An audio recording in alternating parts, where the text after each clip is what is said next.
Have you ever found yourself in a moment of deep reflection, wondering about the true meaning behind your existence?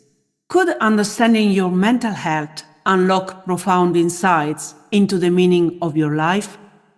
Can you imagine a world where every struggle, every triumph, and every emotion is intertwined with a deeper sense of purpose? Are you ready to dive into the ultimate existential question, what gives our lives meaning? Join me after the intro for a conversation with a very special friend with whom we will answer these and many more questions. So grab a cup of coffee, settle in, and let's start. Hi, I'm Rossana D, and this is Forgive and Thrive, a podcast where we explore what thriving in life means and how we can achieve it, irrespective of our past, current condition, and expectations that those around us or society in general may have. Let's go. Welcome to the Forgive and Thrive show. Have you ever felt lost, as if we were going through the motions, but there was no real meaning or purpose behind it all? If so, believe me, you are not alone.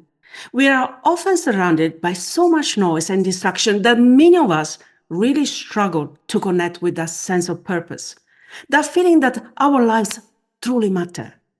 And distracted by what happens around us, we fail to listen to our internal voice that tries to provide answers to profound questions like, why am I here? What is the purpose of my life? What gives it meaning? You see, these are not just philosophical questions. They are fundamental to our very being. But here's the fascinating twist. Our mental health, that complex tapestry of thoughts, emotions, and behaviors, play a pivotal role in how we perceive and perceive meaning in our lives. It shapes our outlook, colors our experiences, and influences the paths we choose to walk.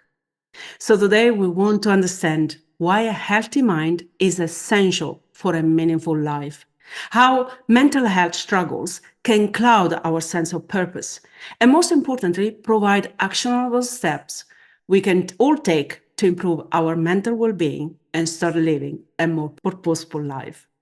And we dive into this fascinating topic in a conversation with our guest, Sarah Carter.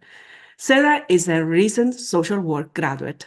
Although she was set on a path of teaching, her background and passion for writing and literature led her to learn the beauty of emotions and conversation. And social work encompassed much of what she was saying. Sarah has been involved in many projects, including homelessness awareness initiatives, therapeutic mentoring to kids and adolescents, grant writing work, school social worker, youth and family work, and clinical practice servicing those who are impoverished. Currently, she is set to publish her blog to lead discussions with other mental health professionals about the false narratives that often plague what the idea of mental health treatment should look like. Hi, Sarah. Welcome to the Forgive and Thrive show. Thank you so much for being with us today. Thank you for having me. I'm excited.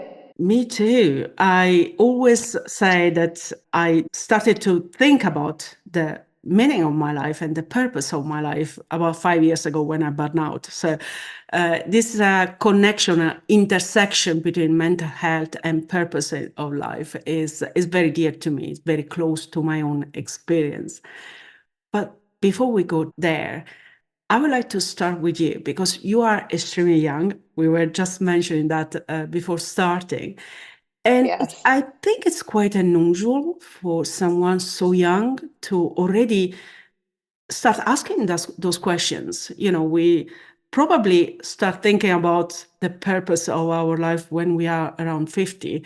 So can we start with you perhaps and tell about your journey and how you started, first of all, to become a social worker and then thinking about your purpose in life? Absolutely. Well, it mainly started when I was 18 years old. In high school, we were very pressured to figure out which college we're going to, what are we doing with our lives. And I was surrounded by, other peers who had fantastic accomplishments and were set in stone of, I want to go and do this medical occupation, or I want to go and do pharmaceutical industry stuff and really impressive things. I went to a really fabulous high school. I was very fortunate to have that experience. And I suffered so much, I think, my teenage years with anxiety. And when I was going through this journey, I had no idea what I wanted to do. I had no idea really like a true purpose or a sense of self or a sense of I could feel great going and doing this from a 9 to 5. And I made a decision to sign up and go to a college and live at this college and pursue teaching because I'm very much into literature. I love to read. I have quite a knack for writing. It's been one of my best talents in my life. And I've always been someone who classified myself as not no unique talents. But I took that and I ran with it. And when I went to college, I found myself very discontent, not happy, but trying to force myself to accept that this is what I was supposed to do and that the happiness will come. It's just the transition. And it literally happened on a random October day where I packed up my dorm room in 2 hours and I moved home. And I was like, I'm not doing this anymore. I don't want to be a teacher. I realized that what I was missing was the desire for creativity in my thoughts, in my feelings, in my emotions, and bringing that together in conversations that are thoughtful and productive that can then be applied to meaningful work, which can happen in teaching. It's just now curriculum based and things like that. You don't have a lot of wiggle room. And I learned that when I was getting into, the nitty gritty of observation and what I was expected to do academically to set myself on the path for student teaching and things like that. Social work was something that I never thought about. It never crossed my mind. Being a therapist never crossed my mind because I had the idea that I was somebody who suffered so much with anxiety, felt very ungrounded at times, that how could I sit in front of somebody and help them when their world is unraveled, when I don't feel very much glued together myself.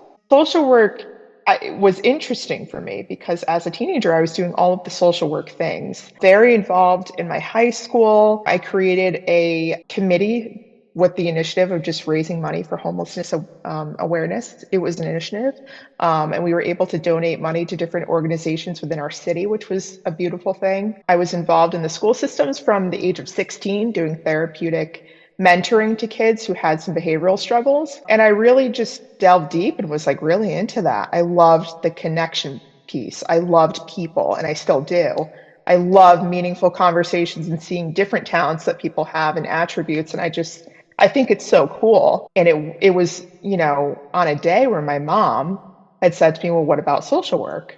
And I'm like, huh. And I didn't really know what social work entailed. I always thought DCF and I thought of social work or, difficult jobs like that. And she had worked a state job. She's a psychiatric nurse practitioner, and she worked with various social workers doing really cool jobs. And she very much was, felt it was fitting. And I just listened to her and I'm like, all right, I guess that's what I'll do. And I went into it. Completed my associate's degree, my bachelor's degree, had some wicked cool field placements. I did some youth and family work, which I loved. It was great. I got to work with kids, which I've been working for a while. And I did some school social work, which was endearing to my heart because I've always been the type that loved school from a little, the age when I was little. My siblings hated school, hated it, would fight my parents on it tooth and nail. And I was always the one with the backpack on, the lunch packed up, like ready to go because I wanted to learn. I loved it. Quickly, my master's degree, it just felt like the right path. I'm like, all right, well, I already got through the bachelor's part. Let's go into the master's part. I wasn't sure clinical practice was going to be my number one pick just because I loved the writing piece. Writing for me is very much an escape because I have a hard time at points getting all of my thoughts out in an articulate way as I speak. And writing for me was very much a release in a way for me to write the story as it is or write however I wanted to in any which way I wanted to, deliver the message in a beautiful way. But clinical work really stuck out to me. And I knew that if, as a new social worker, I'm in my early 20s, I'm only 23 years old, that I would need to do the deep rooted work of direct interaction with people with many various acuity levels and crisis. And I know in a multitude of settings to be able to delve into policy practice or even government work at some point in my career, if that's what I choose, or even, at a point where I really want to get into writing about it or even leading, any mentorship institute where I can really tell people the truth about what it's like. And now I didn't expect myself to want to go on podcasts or write a blog because I thought, who's going to listen to me? I'm fresh out of grad school and young, and you want to listen to the person who's got like 20 years of experience and has done a lot of deep rooted work. But the issue that I think lies so much in our practice is that we don't hear from the newer generation enough. We don't hear what it's really like about what we're being taught about challenging mental health and the principles of it, because there's a lot of misinformation that's guided into it, and having those honest conversations, because not for nothing, my own personal journey, I was misguided so much in my treatment of anxiety. And that was a moral imperative for me. I think when it really comes down to, when I look at it now, what happened with me when I was 14 years old and having, panic attacks and anxiety to the point I wouldn't sleep and constantly physically feeling sick, I really just needed somebody to sit down and talk to. And I think now just having those conversations with people and realizing that it's not a clear-cut answer getting into this field. When you're working with a person, a diagnosis is not just the diagnosis. There could be so much more to it. And you can't learn it all from one person in 1 hour. And that's the beauty of it, is you're kind of, as an observer, unraveling their ball of wax of their entire life. And it's been a really cool experience. And now I know that I'm on the other side of it and not wrapped up in all the school things, because that took up significant amounts of my time. My life has felt very much strapped for a few years, but getting into writing and having that passion is a way for me to cope with the work I'm doing, because it is quite challenging. But yeah, it's been wicked cool how I've gotten here, and the journey of even, in my 20s, I think is a pivotal point in my life. It's been very pivotal for me. So that's kind of my whole little spiel of how I ended up here. And it definitely was very windy. It was not a straight shot. So Absolutely, but I love your experience, and there are a couple of things that caught my attention when you start talking about your original path, going into teaching. There's one word that you used, should. And then when you start moving away from that, there was conversations with your mother. In your case, you have been very lucky. Your mother gave you a path that was aligned with something that really resonated with you, right? Very often we don't have that. We get into the shoulding, right? We are conditioned by society, by our parents, by teachers, by friends to choose a path. And we don't really know until probably, as I said before, we are 50, in our 50s, that path actually wasn't aligned with what we really wanted to do. So what does a sense of purpose really mean to you? Sense of purpose, I align it to seasons. For me, it's going to be changing throughout my entire life. And I was very unsettled with having that idea when I was younger. If I could revert the time, I would, because I would have saved myself so much heartache and suffering. But purpose, I think, ties in with suffering quite a bit, and we all have to experience it. Sense of purpose for me is what I'm feeling, in the moment. As young as I am right now, the work that I'm doing, I'm satisfied with it. There's moments where I'm very unraveled because of it, because it's very hard in the beginning. But in 20 years from now, do I know if I'll be doing the same line of work? I don't. And I have faith in that. And I have a comfortability in that, in facing the fear. And I talk about fear so much. I think fear has been the biggest catalyst in my life. Being afraid of something prevented me from having opportunities, and that bothered me very much so. And it was so unique. On my 20th birthday, I made a promise to myself that I would start saying yes to everything. That was obviously within limits of, being safe and a good choice, but saying yes to all of the experiences that I previously would be apprehensive about.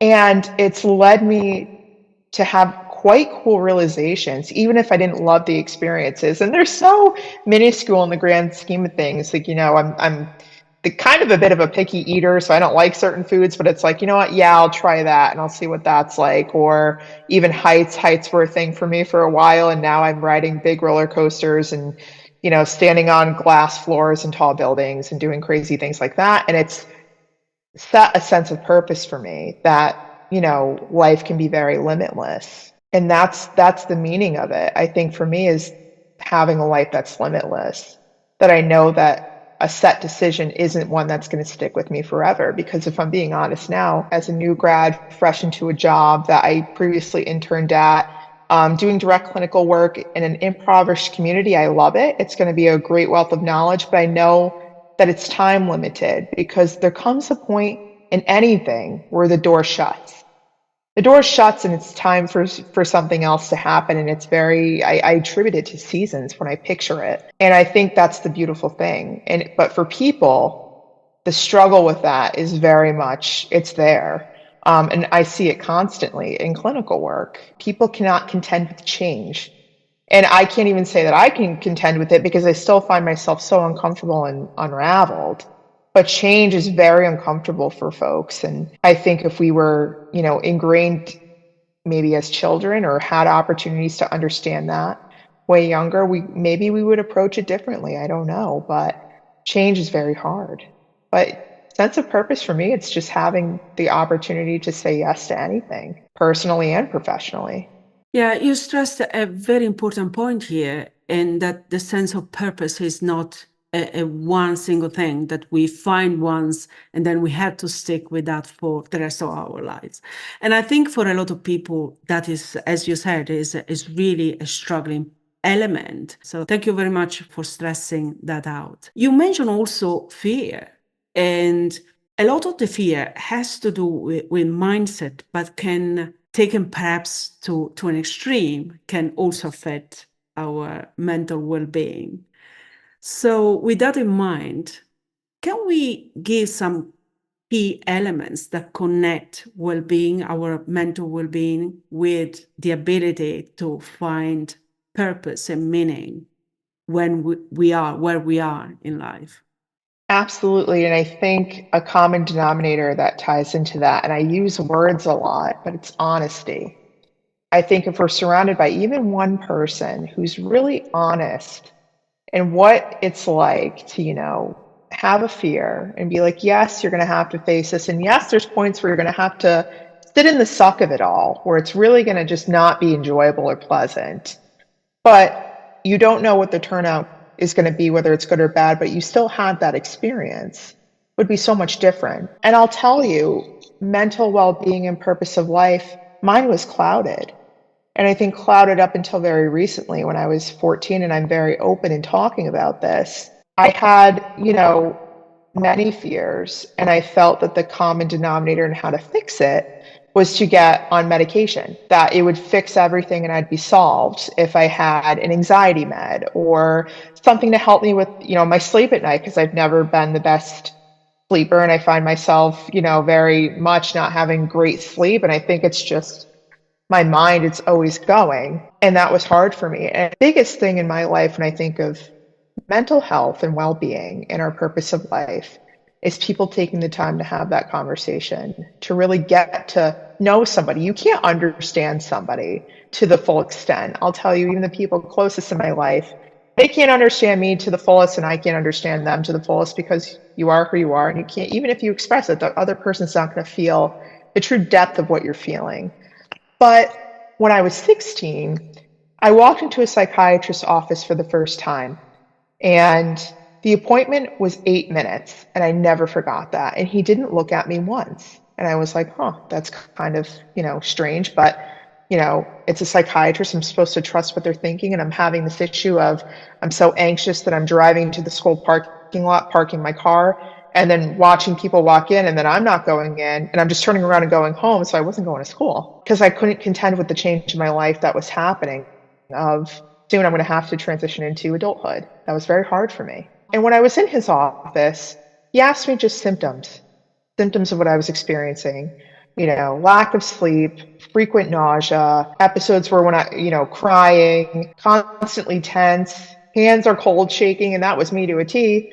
And I was given 3 medications and sent home and taught that, that would be what would fix me and that would be what would make me feel better. And I went on this revolving door of when life got really tough for me and I couldn't figure out where am I supposed to go. And it was very unsettling that, oh, I just need to go to the doctors and get medication to calm down. It really derailed me, I think. And as an adult now, the resentment I have in a way towards myself, I've had to do some work in contending with. But how was I supposed to know? I was naive. I was a teenager and I just wanted to feel fine because we all experience anxiety. It's a very unsettling feeling. And I knew my mental well-being wasn't there and I wouldn't be able to get where I needed to be unless I felt calm. And what I could have benefited from was someone telling me, go see a therapist. Go sit down and talk to somebody and have them work through what you're experiencing and work through what you might be thinking and have them give you honest feedback or be a sounding board and give you honest, this is maybe what you should redirect your attention to. And I didn't have that. And I think even, personally, I didn't want my parents to know how bad I was suffering because I would feel guilty. And even the people closest to us, they can't fix it all. They can't. And it very much lies in confronting that fear of sitting in the discomfort of everything that you're going to experience to end up on the path you're supposed to be on. And we are very much, I think, a society that markets based on, everything is supposed to be great. And these transitions in life are supposed to be exciting. And for a lot of people, they're not. And for a lot of people, they're very painful. I think that's what's the most difficult aspect of me navigating through this type of work and also reflecting back on my younger self and seeing how misguided I was. That's really hard. But there's a meaning for it. There are so many aspects that really caught my attention here, starting from the typical attitude of doctors and the medical profession that, especially in Western country, where there is a problem, you put a little patch, medicine. Yeah. And that doesn't very often address the underlying problems. And then the impact of those underlying problems on our ability to actually be positive. And I would argue that if we are not positive, then it's very hard to look at what purpose we have in life, right? And then there is that attitude towards expectations of being extremely positive and happy all the time. This patinated image that sometimes we find on social media and that create a lot of, again, anxiety perhaps and underlying issues, trying to emulate and compare what they seem to have with what we have. So where shall we start? Shall we go into what the medical profession tend to do and then perhaps dive deep? Absolutely. Yeah. I think that's something too for me. I always was of the mindset when I started school that the medical professionals and the social workers are entirely separate. And you can't question one person, you can't question the other. But I challenged that quite a bit in my graduate program because the first class I ever took was DSM-5, diagnosing and assessing. And we tie in talks of course, it's across lifespan, so children up until geriatric age. And something that I found very odd to me was that, on the first meeting, you should know the diagnosis as it is. And I know some corporations work that way, but I've always been, we don't even know the person. We don't know through the questions we're asking deep down what they're experiencing because it always comes out, 5 to 6 sessions later. There's times I've worked with a person and it's come out like 6 months later. I had a hard time with that, especially because the labels stick. The labels stick and there's profit off of it because when you go to the doctor and you say, well, I have this diagnosis and I'm not doing well, it's met with medication. And personally, when I remember vividly being diagnosed with major depressive disorder, but I've never felt depressed. I've never felt sad to the point that it's a reoccurrent thing that's impacting my life and functioning. I've never felt hopeless. I've never felt like, I want my life to end or anything like that. I just felt like I couldn't contend with the change. And it was very unsettling. And I just needed somebody to tell me that through my suffering and understanding of it, that it would be okay, that it would somehow work out in whatever way it's supposed to. But I was told, this is what you have and this is this. And I thought, well, if that's what it is, I'm going to be like this forever. And I even remember in my teenage years, when I was on anxiety medications, being, telling my parents and talking to them and saying, I'm just going to be someone who's going to have a little dose of something to get through life. Like that's just how I am. That's how I'm wired. It's a chemical imbalance or whatever. And it really wasn't in the grand scheme of things. And what it was reckless arrogance. And that's what I have an issue with the medical profession. We have fabulous ones out there for sure. They're far and few between, but I think when you get to a point, and I see it so much now, some folks, and they're very much set in, well, I'm a specialist. I'm a specialist in this, so I know what I'm talking about. And monstrosity of it is that mental health is such a beast, and it's a consistent learning profession. One, that you will never have an answer for every single thing, and that it's constant change of practice. But the constant change of practice comes in your delivery and style too. And so if we're not going in and tweaking things and seeing our approach and seeing how we can question what's being published out there or question what, the big mental health professionals are teaching us, all of us, and even folks who are in teaching roles in colleges and universities, we're doomed because it's so outdated. But I think the combination for me, what I've noticed of arrogance and medical interventions to address what really could be worked through in therapy, it's such a dangerous, dangerous mix and a sad one. I have a hard time with that because I see myself. I see the 16-year-old who was given a benzodiazepine twice a day to contend with my anxiety and the way that it made me feel. And, I look back now and I'm like, wow, I made the decision to not obviously pursue those medications. But what if I didn't? What if I didn't? And what would my life look like now? What if I developed an addiction? What if, I couldn't cope and then maybe I would develop severe depression? Like you don't know, and you can't know based off of one appointment. And that's always been hard for me, is having the understanding, and we're taught in school. I'll tell you, even in graduate program, that we're taught that this is what it looks like, this is what it is for the diagnosis, and this is what matches the person. And I'm like, it's not a puzzle. Every piece, doesn't fit. It's never gonna fit. But yeah, that's a big thing for me, for sure. Absolutely. I totally agree. And my experience is also that, especially when it comes to things like anxiety, where there are so many practices that we can do and self impart, starting with good breathing, for example, that really helps. And I remember after I was diagnosed with depression and my burnout, again, I was given medication for anxiety to take 3 times a day. But I said, well, I can breathe. Perhaps I can try and do something to control that anxiety in a healthier way. And if I can't, eventually I will try with medication. But the reality is a lot of these things can be controlled in a different way and not just with medication. So I totally agree with what you are saying. So what would you say are some of the signs, perhaps, or the symptoms that our mental health is not in good shape? And obviously that is impacting our ability then to lead a meaningful life. You mentioned a couple of things that happened to you, like lack of sleep, for example, and I can resonate with that. Yeah. Absolutely. I think even I knew for me, anxiety started and I noticed it in childhood. And I think when I'm assessing a client or I'm sitting with a client and talking with them, I focus on if they're an adult childhood to a T.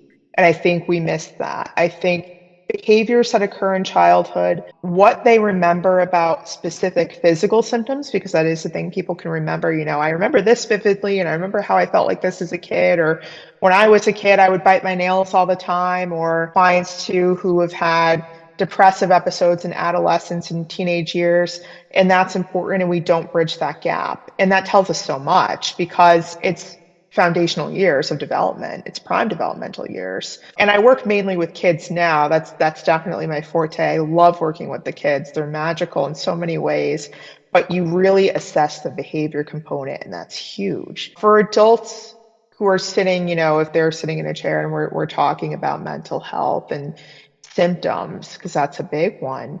And my goal is to not address, every single symptom because I can't medically, but they go hand in foot. A lot of folks have irritability that aligns, can align with depression, anxiety, other technical diagnoses, frequent crying spells. Moments of weight gain have been interesting for folks. If they're really, not doing well mentally, they'll be open in change of eating habits and things like that. Fatigue, massive fatigue issues that aren't typical what life looked like before for a person. And I think moments too of just absolute lack of hope. That's a common theme that comes up mainly with the adults. For kids, because I think that's important, and I touch on this quite a bit because parents, I think, have fears of what if I'm missing this and what if I'm missing that. Kids are unique in how they present with any, issue. And it does start in childhood for many where they're experiencing anxiety symptoms or having, maybe a conduct disorder or OCD or something like that. It's all in the behavior and it ties in a lot of the time with environmental factors. So if they're within a school environment, they're one way.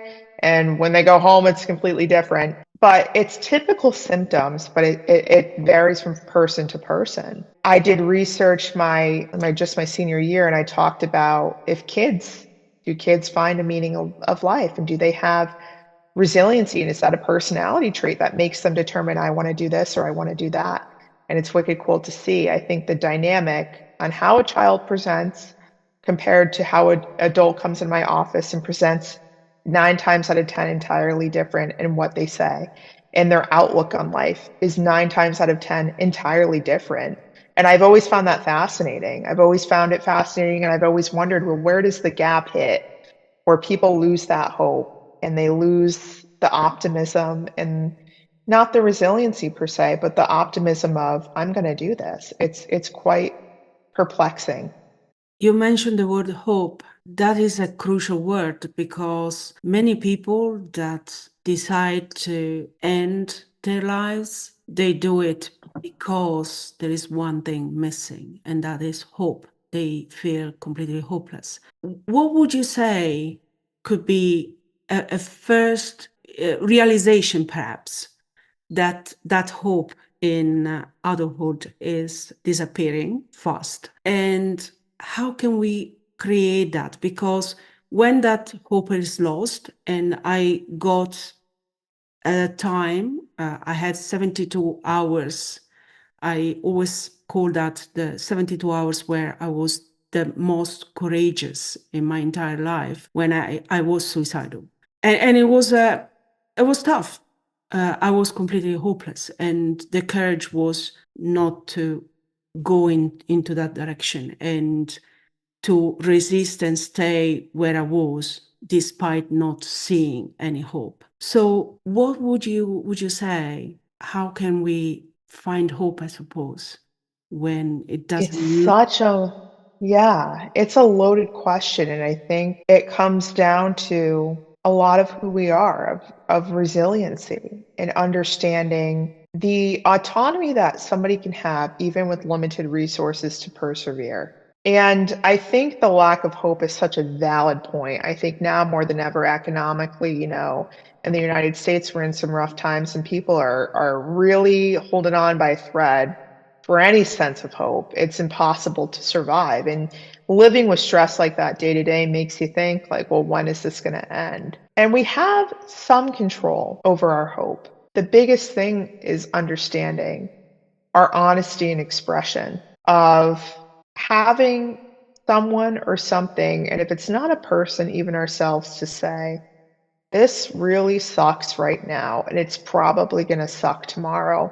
But what's one little change that I can do even today to get me through to the next day? And I talk with people that all the time. It comes up honestly quite a bit in grief work. And I find grief to be one of the most difficult clinical aspects that I've had to work with. I'm not well versed in grief. I think it's been a challenge. And even in my own life, grief isn't something I've walked through in a significant way. And I find folks, when they're experiencing that, to have very limited hope and they're very depressed. And I've even had some who do express suicidality. And we talk about control a lot, and we don't have control over the end result because we never know until it presents with us. But how do we lead up to the end result? What challenges do we have with that? And for the example of grief work, I talk with folks a lot about, it's common they come in and they say, the 5 stages of grief, like which one am I in right now? And it's, I don't go by that 100%. It's very much a moving forward type of a thing, and you swing right back like a pendulum. That's how I view it very much. And having control in ways can look like, for somebody grappling with the death of a loved one, of, we're coming up on a 1 year anniversary. The first year is the hardest. What is the way you are going to physically remember the person? What are you going to organize to do this? And I think people rely on tasks, physically doing something, physically having something to look forward to, and knowing that they're making an impact on themselves, and knowing I did this, and I can look back and say, that was very hard, but I did this in honor of my mom's first passing, and I'm glad I did it. Because I think we take a lot of risk in not doing that, and we look back and have regrets, and that really diminishes the hope even further. Regret and hope, they go right alongside each other. And even in my own life, I think there's been moments, I think recently, as I've worked professionally, encountering some very difficult circumstances where I haven't had hope. I haven't had hope of, am I going to make it where I am? Am I going to do, okay with whatever is in front of me, because I have this factor tying into it and this factor tying into it. And it comes down to, for some folks like me, a moral standpoint where it's like, I can't throw in the towel yet. I know I'm not done. Or for others, it's just the mentality of, I have to just put my head down and keep plowing through. And I know that there's going to be a light somewhere. Even if the light is temporary, there's a light somewhere. And it does happen. It's just, we also are in a society where we expect instant gratification. That's really difficult. That's really difficult because it's unrealistic. It's very unrealistic, and the gratification only lasts so long. I think folks struggle significantly, myself included. I want the answer right now, and if I don't have it, then I'm not going to sleep great tonight, because it's hard. But knowing that we have some sense of control in anything we do, I think is helpful. You mentioned the tasks, having a task to perform, Canal. So can we give some strategies that we can use when we are struggling and we cannot really see the next few steps ahead? And I want to link that with your new recent activity as a blogger, because I love writing as well, and I find writing a fantastic way to reduce that level of stress. Absolutely. So what strategies have you tried or do you suggest? I will tell you, in discontentment, so anxiety, I think, for a lot of people, and that's what it ties down to in many circumstances, even when we're dealing with true sorrow, because it's fear of the unknown, of what am I going to walk through when I'm, in company, going through this journey, and what is my life going to look like because I've had a life altering situation happen.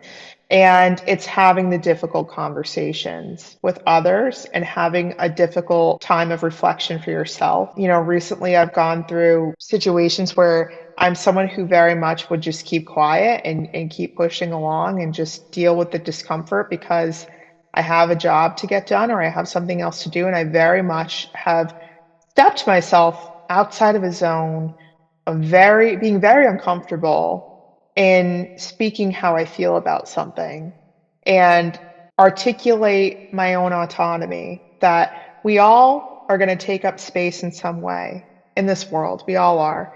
And being uncomfortable is expected. And there's times even we're not going to have any support, or we're going to feel very isolated and alone. And I've been walking through that very much so lately. And it's the reminders that have kept me going and recently, of knowing that the end result is that I'm going to be glad I didn't turn and run away. that I'm going to be glad that I didn't throw the towel in, that I'm going to be very pleased with myself that I went through what I, experienced to be able to be on the other side and still do what I love to do. And I think for folks, there's ways to do that. Having a trusted support person's great. Not everybody does, but having that is a release. I always feel that it's hard when we're having racing thoughts to recall racing thoughts when we're trying to express to somebody. And I encourage people to write them down. Being the writer that I am, I do. I just think it's helpful. I also think, prioritizing a half hour for yourself to do something you love to do. Give yourself just 30 minutes of something you love a day, I think is impactful. And I think we have to give ourselves that. And people feel guilty in doing that. I think for a lot of folks, it's I have to be doing something all day long. And the reality is you have to hit pause for a brief moment throughout the day and set boundaries with yourself and boundaries with other people, which is such a challenge, especially not to tie myself into it, but I am such a people pleaser. And I hate being like that. And I've always been that way, but I always want people to feel included. I've always, saw the good in people, even when they weren't the most deserving of it. But then I make up, rational thoughts of, oh, well, maybe they're going through this or maybe they're going through that. And recently, in the past year, I have very much been calling things out for what they are and being honest and open because we can't accept every circumstance as being okay for our own well-being. And that ties in with anything. If you have a job that's not meeting what your needs are, if you're in a relationship that's feeling like it's more work than what it should be, that's a dynamic too. That's a struggle. Or if you're in a friendship where you feel like you're giving, giving, giving, and it's taking, taking, taking, it's time to do some reflection and see where and what are you missing? And it's not a personal issue, but it's where and what are you putting your energy into and depleting yourself, and what's the benefit? What's the ratio of it at the end? That's really hard for folks, but I think understanding it comes down to control. And we do have a little bit of control in things in our life. And I think when you start to really put yourself through that, and it's really tough in the beginning, it starts to be the norm for you. And you start to notice a shift and change of your day-to-day life. And I think that's important for sure. There's one word that comes to mind, and it's self-compassion. What do you think about that, and what's its role in navigating the mental health challenges and rediscovering perhaps a sense of purpose? Yeah, self-compassion's hard. I think we all lack that in a way. I think even if you see the most confident person in the room who is like, I am the best at this, we all pick ourselves apart at the end. And I think self-compassion is such a challenge. And in doing that, I think reflection is the most important piece. And understanding that as an individual, you are set completely aside from everybody else. You're not the same. You can't be exactly who this person is, or you can't look exactly like the next guy.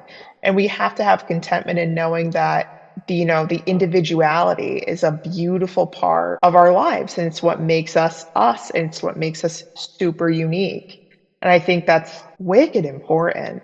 I know for myself, like I'm set aside from other therapists who might be my age because I don't view things how we're taught in school, and I kind of question it and say it as I feel it. And I've always been very brutally honest to a T. And I think speaking and drawing light to that, it's an uncomfortable situation, but we all have autonomy and we all are individuals, and individuality is such a beautiful thing, and it's not expressed enough. When I was in school, it was the notion of you want to be this kind of a social worker. And I remember this one professor, and she was, talking, a very nice person, but what she said definitely changed how I viewed things. And it was very much so of, after a year in, you're going to feel like really good at what you do, and you're going to feel really accomplished, and you're going to feel this, and you're going to feel that. And if we get in the mindset of that, we are super good at any job, at any hobby or anything we want to do. We are so mediocre. We are so mediocre in the grand scheme of it if you really get into thinking that way. And I will tell you, in mental health, the best professionals so far in my young career that I have seen have been the ones who question everything and who are completely unsure, and they have the difficult conversation. and they collaborate and they read the books and they talk to younger people and they want to know, what are you thinking about this? And that's a really good point of view. And, that's a beautiful thing because what we do is very creative. What we do is it's a really creative profession. And I think it can be applied to anything, any profession, anything you want to do. I think that's really helpful. Absolutely. Sarah, when we are in the spiral of mental health issues, we typically are subject to negative thoughts, negative beliefs. And first of all, they don't help recovering, but also they can create emotions that over a longer period of time can be disempowering. You mentioned, for example, guilt before, but there are so many others. What is your advice when it comes to releasing those emotions? And in line with the name of this podcast, Forgive and Trial, what do you think is the role of forgiveness or self-forgiveness in leaving those emotions behind and perhaps reframing those negative and disempowering thoughts and beliefs? This is going to sound unconventional. Suffering. We have to go through it. And we are very much in a denial phase when something's very difficult and we're having negative, reoccurring, racing thoughts or emotions tied to an event that's very upsetting to daily life or has even shifted people's lives. And we try to do everything we can to avoid the emotions that initially accompany it. Or we try to do everything we can to avoid the suffering. And the suffering aspect of it is you can't avoid it. You can't. It's going to happen at some point. And I think we have to have the understanding that we have to go through the suck of it all. We do. If you have a bad breakup and you're processing it and ready to move on in the future to a healthy relationship, you have to go through the pain of what that, relationship would have been, especially if it was a very long committed relationship. There's some feelings with that because it's an intermeshment of lives. And I think that's huge. If it's transition from a job, folks who are going into retirement, I think struggle at points because it's been a lifestyle of, this is what I identify with. I work this job and I do it for so many hours a week. And when you're left in the silence, that's hard. And I think people have a hard time with things being quiet and being alone and by yourself and having to deal with those feelings. Very challenging. And how we process that lies in our control. Are we going to go through the suffering of having a rough few months or a rough few weeks of, allowing ourselves to cry and be emotional, allowing ourselves to reach out to the friend and go and get, ice cream and pizza because we're feeling sad and that's what we want to do to cope, or trusting a support or calling our mom or dad up and crying on the phone, even if we don't want to bother them. We have to go through the suffering because that's what paramounts to everything. I think the biggest things in my life that I am proud of, I suffered to get there for sure. Absolutely. And I think if I cheated myself out of it, I wouldn't have the perspective I do now that's still changing and growing because I'm very young and there's a lot of life to live and there's a lot of things that I don't know about that older folks do that I'm going to have to experience at some point in my life. I'll tell you, this year has been a year of suffering for me, going through graduate school, and there's been beautiful moments because I've been able to meet really cool people and learn a lot about myself. But there was moments I hit a point where being new in the profession, I was like, oh my gosh, how am I going to have an impact? How am I going to do this? Like, how am I going to, because it felt like it had to have been measurable because we were taught that. We're taught in school that, your impact is measurable because this person won't have these symptoms anymore because you gave them the skills to apply to those symptoms. And I'll never forget, I just finished internship. Now I've transitioned into my role, but during internship, I had a day where my partner came to bring me lunch and I was going down the stairs to leave the building and I just started crying out of nowhere. It just hit me and I felt it in my chest. But I remember just it all came out and I was like, having a moment of, I think I made the wrong decision because I was going through the difficult aspects of navigating something new and navigating change and understanding that my work is not measurable because we don't know the impact we have on people. We have no idea. we'll never really know. Even if they truly tell us when we feel it, we won't know 100% what the impact looks like. But self-compassion, man, I am back and forth with it all the time. And I think that's human nature. One week we're going to feel really pumped and happy with the work we've done or the lifestyle changes we've made or the people we we might be in like a relationship and something's great, or we might meet this new friend and it feels fabulous. And the next week things might not be so great. And life is, consistently changing like that all the time. Absolutely. Sarah, I would love to come back on you before we conclude this beautiful conversation. So, what are you working on now and planning? I mentioned the blog. Is there anything else that you would like to share with us? Yes. So I was actually apprehensive to get into, the blog business of doing that just because you see so many blogs out there and it's generic recopying of, information. And I like authenticity. I like very much speaking of how I feel, even if, some people kind of raise an eyebrow and I'm like, at this point, I'm like, I have to just start training myself to not pay mind to that because it's how I cope with what I am going to be doing as a profession. Even as a person, I can't keep it in anymore. I am creating a blog and it talks about very much, I write about the new experiences getting into this field. And I want it to hopefully serve as a helpful guide to other new professionals entering the field too. I know we mentioned, I'm 23 years old. It's not common that people as young as early 20s are getting into working in a field where we have a crisis globally. It's an international. Mental health is constant and it's constantly evolving, and that's very scary for people, and it's hard, I think, to want to work in that because of the challenges and the impact on your own health. But I think what motivated me, honestly, to create this blog, which I'm excited to release, was while in internship, I found myself not having the respect, I think, that I deserved. Internship in my bachelor's programs and master's programs, where I was viewed by seasoned professionals who kind of, it was the common theme of you're young and full of wealth of knowledge, but you're inexperienced. And it's like you have no idea what somebody's thinking. You don't know what they've gone through. You don't know their perspective. And I have found that younger folks who are getting into this, they're very blunt, they're very honest. And I think that's really cool to see. And I think that I would have felt less lonely in navigating this starting out and being fresh if I had something to read and relate to. And I've struggled to find that. I would find myself, nervous about my placement and even, how do you start a therapeutic conversation with somebody? And it's like those are common things that I think people have to read and understand to know that they're going to be all right, that you're going to go through the hiccups, but you'll get the style. It's very, creative and kind of a beautiful, refined art. And I think people who are getting into this need that. They need to know that you are one of many who are in the same boat and we're just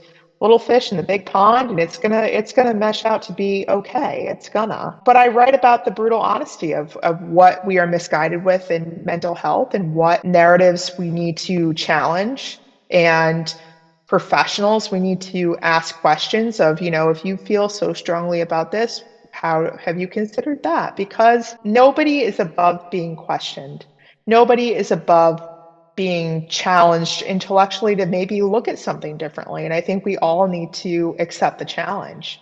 That's what it really comes down to. Absolutely. So, if our listeners wanted to get in touch with you and learn more about what you're doing and perhaps read your blog, where they can find you? Yes. So the blog's going to be released in July. I can also reach back out to you if you ever want to, do a follow up, and I can always discuss it to an extent. I will be creating a Facebook page, an Instagram page. I'm on LinkedIn. That's my professional site that I very much am on, constantly checking and looking at other professionals and their cool methods of intervention and perspective. And I don't know if I'll get into the business yet of interviewing other people because I think I have to ground myself in having some good interviewing skills. But I've had a few reach out to me even before even getting into this is, my first sit down interview of would you be willing to do a chat about this? Because I did do quite a bit of public speaking engagement in my young years. When I was in high school, when I was in college, speaking to young folks who are thinking about going into the field, and I love talking about it. It's definitely a passion of mine. So that's definitely what's down the road for July, and I'm very close to finishing up the aesthetic pleasingness of it, and it's gonna be great. I'm really excited. Fantastic. So, Sarah, last question. If there was one take-home message that you would love everybody to remember from this conversation, what that would be? Challenge the fear. Face it head on. Understand that we all are changing like the seasons. Nothing is set in stone, and that the discomfort of it is expected. And it's a beautiful process sitting in suffering. It really is. It's the best thing I've ever walked through was acknowledging that I'm not going to feel fabulous for a while and I'm going to feel very unraveled, but I know that it all comes full circle. And if more mental health professionals out there were honest with that conversation, I think a lot of us would be able to navigate things much differently and be able to dig deep into our own fears and maybe set, like me, an interesting bucket list where I'm saying yes to everything. And I think that is, personal growth maybe, but I think it's just a way to navigate your life and to know that we don't have to rely on medications to heal us. And we don't have to rely on very outdated, generic therapeutic interventions to solve the problems, that it's unique conversations and unique perspective that really gets us through. Beautiful. Well, as we bring our exploration at the intersection between mental health and the pursuit of meaning to a close, it has become quite clear to me that even our struggles and moments of discontent serve a purpose beyond mere hardship. They act as guides, directing us towards deeper understanding and growth. And with this in mind, I want to leave you with a quote from Carl Jung, who said, "Everything is designed to make us happy, even our discontents.